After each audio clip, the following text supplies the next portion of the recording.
Assalamualaikum warahmatullahi wabarakatuh. Yang saya hormati Ibu Tri Nurul Hamidah selaku dosen pengampu mata kuliah Akuntansi Keuangan Lanjutan dan teman-teman yang menonton video ini.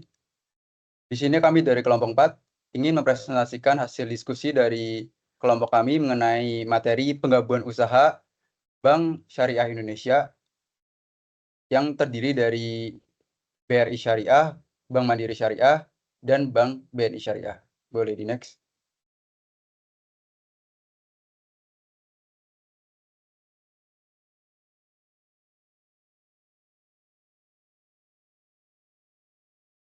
Baik, di sini ada anggota kelompok dari kelompok kami. Yang pertama yaitu Sinta Dewi dengan NIM belakang 328, kemudian Zahra Andani dengan 3 NIM belakang 330, kemudian Azah Srinur Aiman dengan 3 NIM belakang 337, dan saya sendiri Andre Fauzi-Lali dengan 3 NIM belakang 342, dan Ardi Saafiadiani dengan 3 NIM belakang 351.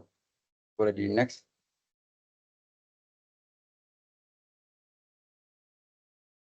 Baik, kita masuk dalam pembahasan. Di sini kami akan membahas materi yaitu dalam 4 materi. Yang pertama penggabungan usaha, kemudian yang kedua bentuk penggabungan usaha, yang ketiga akuntansi untuk penggabungan usaha, dan yang keempat pencatatan fair value menggunakan metode akuisisi. Boleh next.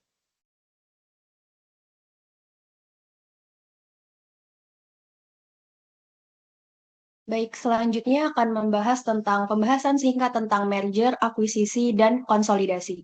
Yang pertama itu tentang merger, yang dimana proses penggabungan dua atau lebih perusahaan menjadi satu.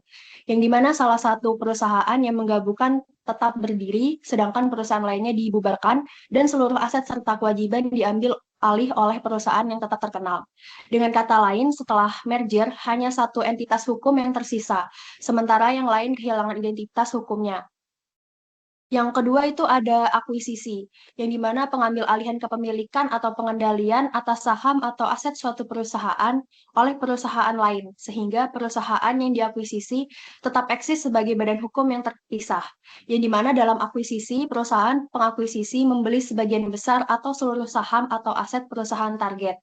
Yang dimana tetapi kedua perusahaan tetap berdiri sebagai entitas hukum yang berbeda. Yang ketiga itu ada konsolidasi, yang dimana proses penggabungan dua atau lebih perusahaan menjadi satu entitas baru, di mana semua perusahaan yang bergabung melepaskan identitas hukum mereka dan untuk membentuk satu perusahaan baru sebagai hasil penggabungan tersebut. Dalam konsolidasi tidak ada perusahaan lama yang bertahan, melainkan lahir entitas baru yang menggantikan semua perusahaan sebelumnya. Selanjutnya itu ada latar belakang dan permasalahan. Yang dimana yang pertama itu Indonesia merupakan salah satu negara dengan penduduk muslim terbesar di dunia. Yang kedua itu meningkatkan core competence seluruh BUMN termasuk pada sektor keuangan. Yang dimana ini dibicarakan oleh langsung Bapak Erick Thohir. Yang selanjutnya ada merger Bank Syariah Indonesia, yang dimana kebijakan merger yang selaras dengan Master Plan Ekonomi dan Keuangan Syariah Indonesia atau MEKSI pada tahun 2019 sampai 2024 dengan tujuan yang pertama itu sinergi yang baik demi meningkatkan layanan untuk nasabah bank syariah, yang kedua perbaikan proses bisnis, yang ketiga risk management, yang keempat sumber daya instansi, yang kelima penguatan teknologi digital. Untuk lini masanya itu yang pertama dari tanggal 1 Februari 2021, yaitu BSI resmi, yang tercatat secara hukum, beroperasi, terintegrasi, memberi layanan dasar. Yang selanjutnya pada tanggal 15 Februari 2021, 15 cabang terintegrasi untuk layanan dasar. Dan tanggal 15 Februari sampai 20 Oktober 2021 terintegrasi bertahap, menghubungi nasabah untuk melakukan migrasi.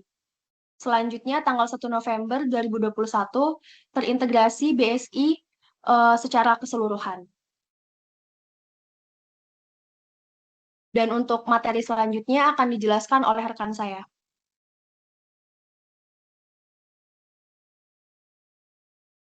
Oke, selanjutnya bagaimana keadaan dana nasabah setelah merger?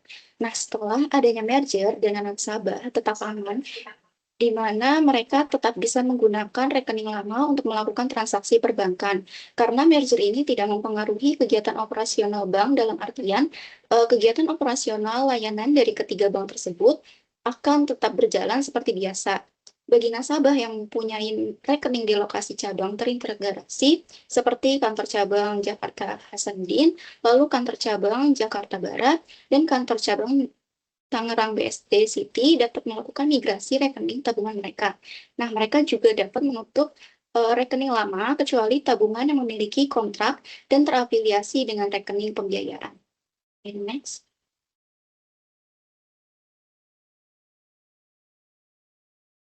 Oke, selanjutnya, pencatatan untuk penggabungan bisnis itu ada dua, yaitu pooling of interest method dan juga purchase method.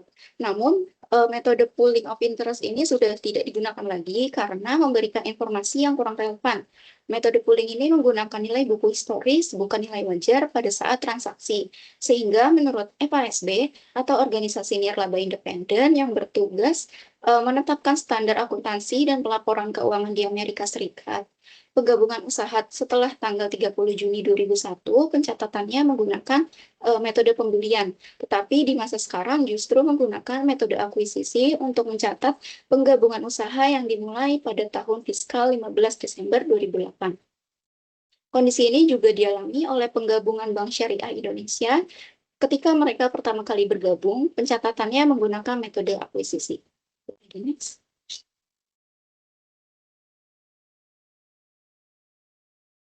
Baik, selanjutnya adalah akuntansi secara internasional. Sudut pandang akuntansi internasional sebagian besar melarang penggunaan metode pooling of interest dan IASB yang bertanggung jawab atas pengembangan standar pelaporan keuangan internasional atau IFRS secara spesifik melarang metode pooling of interest dan mensyaratkan menggunakan metode akuisisi. Hal ini juga berlaku pada merger Bank Syariah Indonesia, di mana mereka dalam melakukan pencatatan menggunakan metode akuisisi. Jadi next.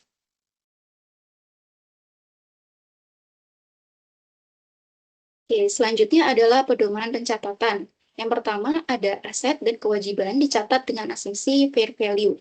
Yang kedua, jika sekuritas equity diterbitkan oleh perusahaan pengakuisisi, maka biaya registrasi dan penerbitan sahamnya juga dicatat dengan prinsip fair value. Biasanya dalam hal ini akan mengurangi tambahan modal di setor.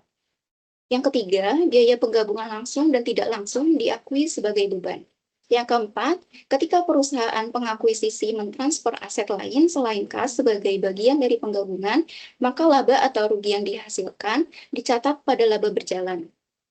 Yang kelima, kelebihan atas kas, aset lain, utang, dan sekuritas equity yang ditransfer melebihi nilai wajar dari aset bersih yang diakuisisi akan dicatat sebagai goodwill. Dan yang terakhir, jika aset bersih yang diakuisisi melebihi kas, aset lain, utang, dan sekuritas equity yang ditransfer, maka laba dari pembelian barang murah atau bargain purchase dicatat dengan laba berjalan. Untuk materi selanjutnya akan dijelaskan oleh rekan saya.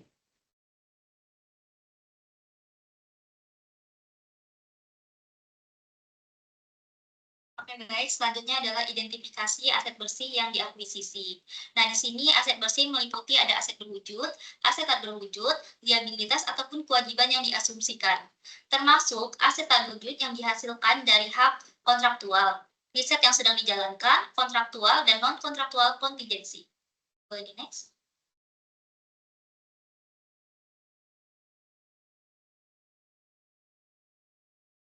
Selanjutnya adalah penggabungan Bank Syariah Indonesia. Untuk marker Bank Syariah Indonesia, masing-masing bank yang bergabung telah membukukan masing-masing asetnya.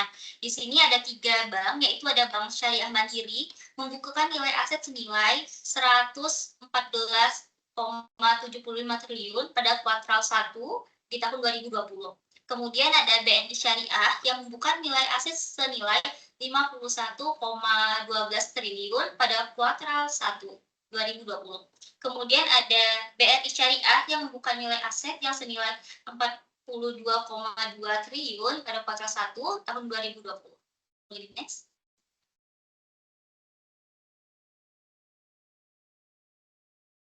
Selanjutnya itu adalah penilaian aset bersih. Di sini penilaian aset bersih berpedoman pada harga pasar, present value, serta estimasi yang disusun secara internal. Jika tidak ada catatan khusus yang digunakan, yaitu menggunakan harga pasar. Pada kasus ini, perhitungan aset bersih pada margin bank syariah dilakukan berdasarkan catatan sebelumnya dari bank ketiga yang digabungkan, sehingga dapat digunakan adalah catatan internal yang ada pada masing-masing bank syariah.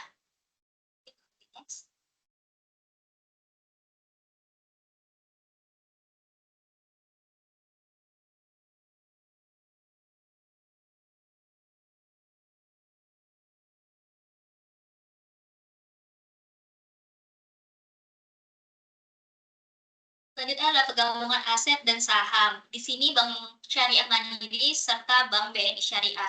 Berdasarkan kinerja tahunan keuangan per tanggal 30 Juni 2020, total aset bank hasil pergabungan nantinya mencapai 214,6 triliun dengan modal inti lebih dari 20,4 triliun. Komposisi pemegang saham terbesar pada bank hasil penggabungan yaitu adalah Bank Mandiri atau disebut juga BMRI sebesar 51,2%, kemudian Bank BNI atau Bank Negara Indonesia sebesar 25%, kemudian Bank Rakyat Indonesia atau BRI sebesar 17,4%, dilanjutkan dengan DPLK BRI Saham Syariah 2%, kemudian publik sebesar 4,4%. Struktur pemegang saham tersebut adalah berdasarkan perhitungan valuasi dari masing-masing bank peserta penggabungan.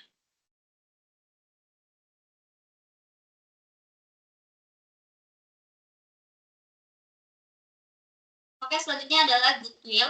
Goodwill adalah sebuah aset yang tidak berwujud, di mana diperoleh selisih aset dengan investasi atau saham setelah penggabungan. Pada margin bank syariah di bulan Februari tahun 2021, pada bulan efektif operasional bank, terdapat selisih antar aset yang dimiliki dengan nilai saham atau investasi. Nah, di sini ada tabel kinerja 3 bank BUMN hasil market BSI. Total aset dari bank BSI yaitu pada akhir tahun di Desember tahun 2020 yaitu sebesar 239,56 triliun. Kemudian pembiayaan di Bank BSI pada akhir tahun sebesar 209,98 triliun. Kemudian dana pihak ketiga di akhir tahun yaitu 156,51 triliun. Kemudian laba di Bank BSI pada akhir tahun yaitu 2,19 triliun. Oke, boleh di next.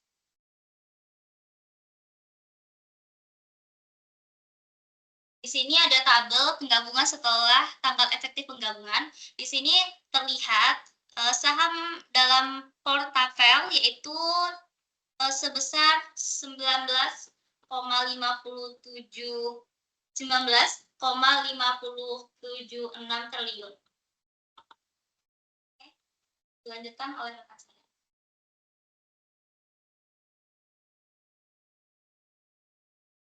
Baik, selanjutnya di sini saya akan menjelaskan terkait dengan penggabungan saham lanjutan. Di sini ada 3 bank syariah. Yang pertama ada BRIS atau Bank BRI Syariah. Selanjutnya ada BSM atau Bank Syariah Mandiri. Yang ketiga ada BNIS atau Bank BNI Syariah. Yang pertama di sini ada BRIS atau Bank BRI Syariah. Di sini berdasarkan laporan penilaian KJPP atau Kantor Jasa Penilai Publik Suwendo, Rinaldi, dan rekan dengan nomor 00435-2.0059 strip 02-02-02-2-1-12 dari surat tersebut berpendapat bahwa nilai pasar dari 100% ekuitas BRIS pada tanggal 30 Juni tahun 2020 sejumlah 7,9 triliun 701,29 per lembar saham dengan asumsi bahwa kegiatan usaha dari BRIS berlangsung secara berkesinambungan dan dengan perhatikan asumsi dan kualifikasi yang dinyatakan dalam laporan KJPP Suwendo, Rinaldi, dan rekan. Berikutnya yaitu ada Bank Syariah Mandiri berdasarkan surat KJPP dari Kusnanto dan rekan dengan nomor 00117-2.0162 strip 00 BS-07-001 0153-1/12/2020 disebutkan bahwa 100% ekualitas dari Bank Syariah Mandiri sejumlah 16,33 triliun atau 25.991,28 per lembar sahamnya. Dengan asumsi bahwa kegiatan usaha dari BSM berlangsung secara berkesinambungan dan dengan perhatikan asumsi dan kualifikasi yang dinyatakan dalam laporan KJPP Kusnanto dan rekan.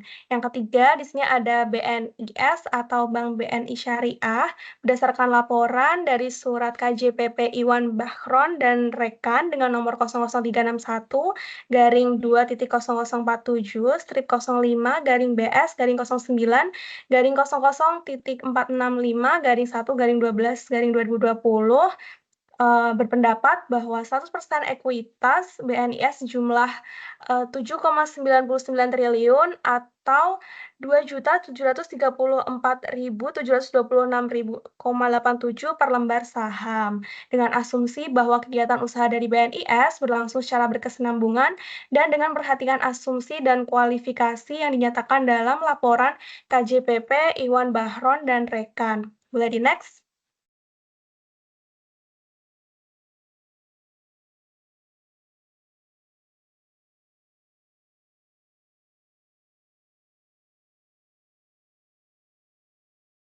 Berikutnya yaitu rasio penggabungan dan jumlah saham yang diterbitkan. Jadi di setiap laporan penilaian mengenai nilai pasar dari saham-saham bank peserta penggabungan dan jumlah saham pada tanggal efektif penggabungan akan menjadi acuan dalam menghitung konversi saham bank yang akan menerima penggabungan. Di sini ada Mandiri Syariah atau BSM. Setiap saham yang dimiliki pemegang saham BSM berhak atas 33,2672 saham tambahan di BRIS yang mencakup penambahan 20.905.219.412 saham di BRIS yang mempresentasikan 51,2% peningkatan modal di bank yang menerima penggabungan. Next.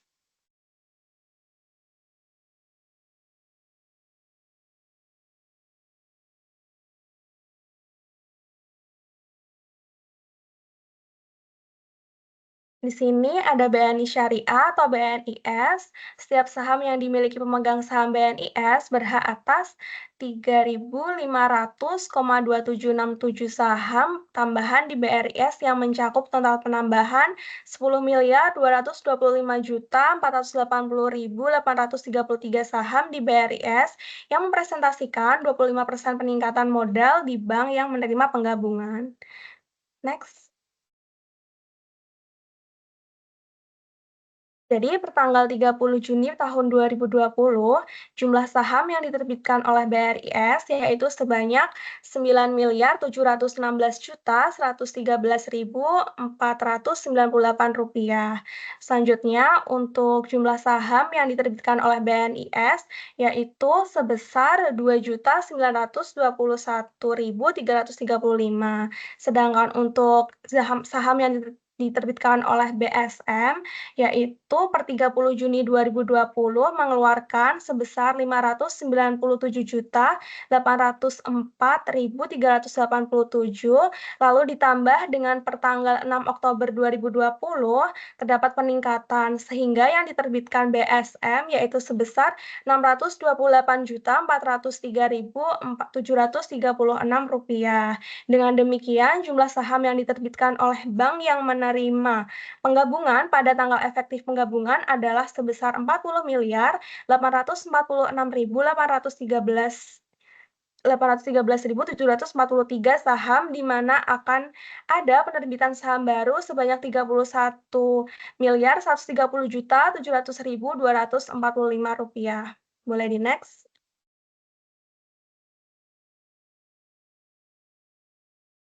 Nah, berikutnya ini adalah tabel perbandingan dari nilai wajar saham, jumlah modal yang disetor, harga per lembar saham, dan rasio konversi. Lalu di sini ada BRIS atau Bank BRI Syariah. Di sini terdapat nilai wajar sahamnya sebanyak 7,59 triliun. Lalu ada BSM atau Bank Mandiri Syariah, yaitu ada 16,33 triliun. Dan BNIS atau BNI Syariah sebanyak 7,99 triliun. Untuk jumlah modal yang disetor sendiri, untuk BRIS ada 9.716.113.498 saham. Lalu BSM ada 628.403.736 saham, dan BNIS sendiri ada 2.921.335 saham. Untuk harga per lembar sahamnya, BRIS ada 781,29 rupiah, lalu ada BSM sebesar 25.991,28 rupiah, dan BNIS sendiri yaitu sebesar 2.734.726,87 rupiah. Lalu ada rasio konversinya, yaitu BRIS yaitu 1:1, BSM 33.272 banding 1, lalu BNS sendiri sebanyak 3.527 banding 1. Boleh di next?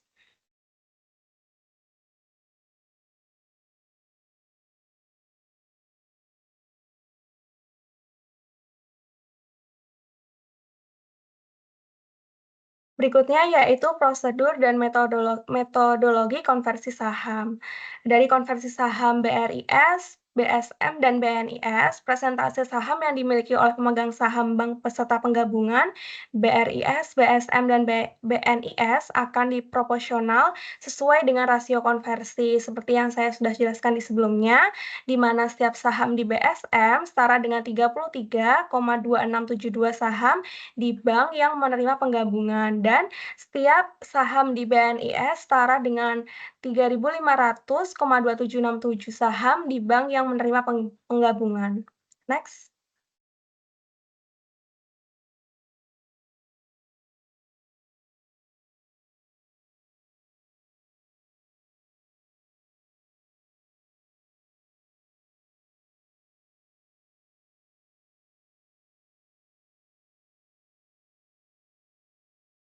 Baik, yang berikutnya ini prosedur dan metodologi konversi saham.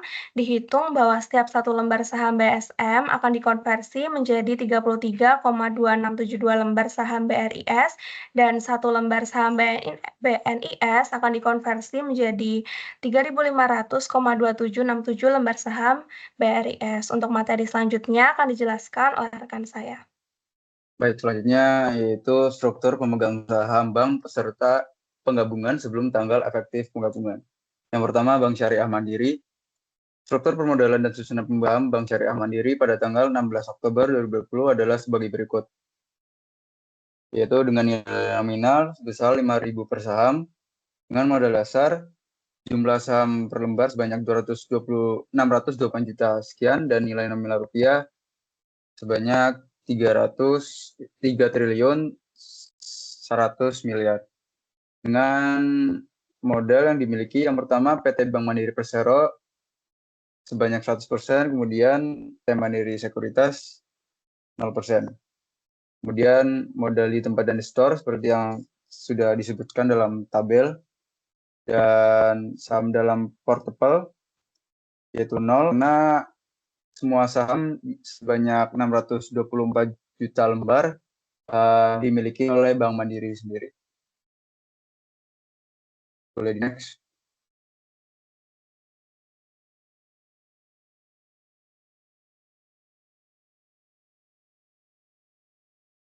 Selanjutnya, Bank Negara Indonesia Syariah atau BNIS. Struktur pemodalan susunan pemegang saham BNIS pada tanggal 30 Juni 2020 adalah sebagai berikut.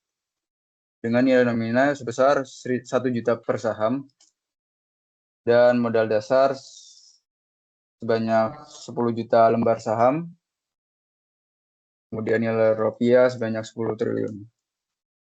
Dan modal ini dimiliki oleh yang pertama PT Bank Negara Indonesia Persero sebanyak 99,95%, dan yang kedua PT BNI Life Insurance sebanyak 0,05%. Kemudian saham dalam portfolionya diperoleh dari 10 juta modal dasar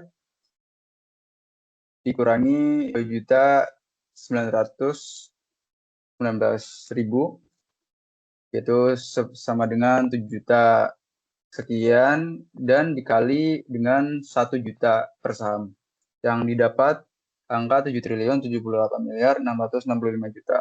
Boleh di next.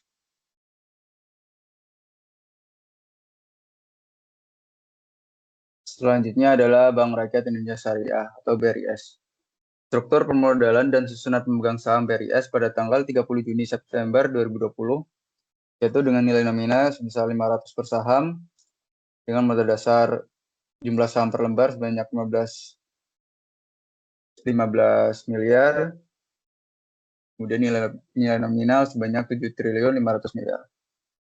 Dan saham portable di sini diperoleh dari sama seperti dengan Bank Negara Indonesia dengan cara yang sama. Boleh di next.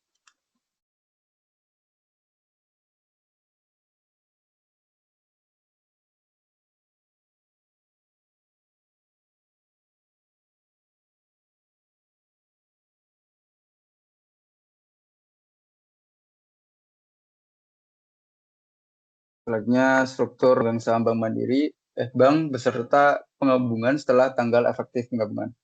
Di sini ditampilkan tabel bahwa strukturnya dengan nilai nominal sebesar 500 per saham dengan modal yang sudah gabungan dari 3 bank tadi, yaitu yang pertama PT Bank Mandiri Persero sebanyak 51,2%, kemudian Bank Negara Indonesia sebanyak 25%, Bank Rakyat Indonesia sebanyak 17,4%, TPL KBRI Saham Syariah sebanyak 2%, kemudian masyarakat sebesar 4,4%.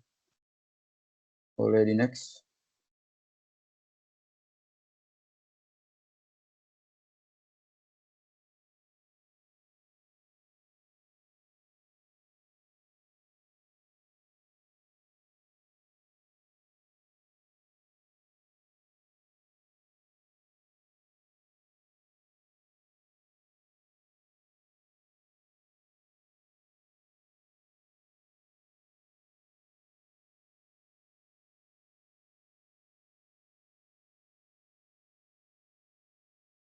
Kemudian selanjutnya yaitu MISOP Bank Syariah Indonesia, yaitu Management and Employee Stock Option Program. MISOP adalah singkatan dari Management and Employee Stock Option Program, yakni skema pemberian opsi saham kepada manajemen dan karyawan Bank Syariah Indonesia untuk membeli saham perusahaan pada harga tertentu sesuai dengan ketentuan dan regulasi OJK. Kemudian berdasarkan Akta Nomor 8 tahun 2018, Rapat Umum Pemegang Saham Bank Rakyat Indonesia, Bank Syariah Indonesia telah menyetujui pengeluaran saham, yaitu sejumlah 300.498.300 saham. Kemudian diterbitkan dan Bank Syariah Indonesia telah mendistribusikan secara keseluruhan sejumlah 291.483.400 saham. Nah, kemudian ditampilkan juga tabel di bawah dengan tambahan peserta program MISOP sebanyak 0,7%. Boleh di next.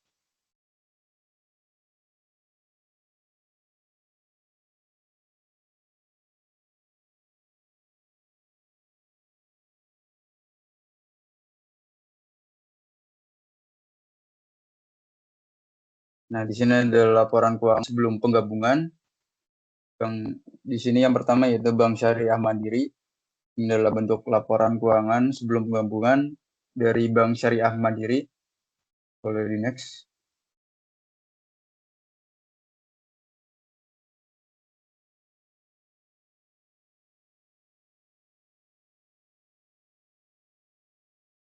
Nah, kemudian ini adalah laporan keuangan sebelum penggabungan dari Bank Negara Indonesia Syariah atau BNIS di bulan Desember 2020. Ini adalah bentuk laporannya. Boleh di next.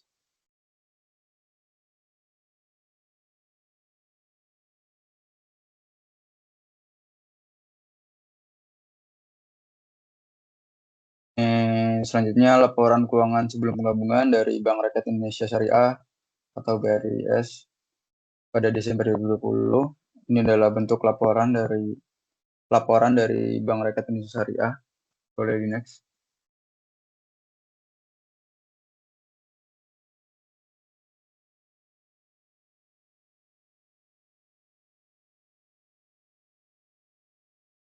Kemudian ini adalah laporan keuangan setelah penggabungan yang kemudian menjadi Bank Syariah Indonesia atau BRIS di periode Desember 2021. Ini adalah bentuknya. Next.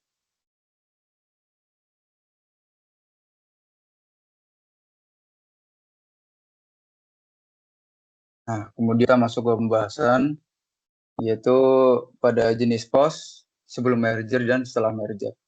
Untuk item yang pertama yaitu ekuitas entitas penggabungan. Sebelum merger tidak ada dan setelah merger ada sebesar 10,9 triliun. Kemudian tambahan modal di store sebelum merger tidak ada, setelah merger ada sebanyak 6,36 triliun. Kemudian sukuk mudarabah subordinasi sebelum merger ada terpisah, kemudian setelah merger digabungkan menjadi 1,375 triliun. Kemudian SIMA atau sertifikat antar bank sebelum merger tidak disebutkan, setelah merger ada sebanyak 655 miliar. Kemudian aset tetap dan hak guna bangunan sebelum merger dipisah atau parsial, kemudian setelah merger digabungkan. Liabilitas akseptasi pihak relasi sebelum merger tidak ada, setelah merger ada. Kemudian klasifikasi DPK lebih rinci, sebelum merger kurang rinci, dan setelah merger lebih lengkap pihak ketiga atau berrelasi. Kemudian other liabilities besar dan kompleks, sebelum merger sederhana, dan setelah merger lebih besar dan terperinci. Next.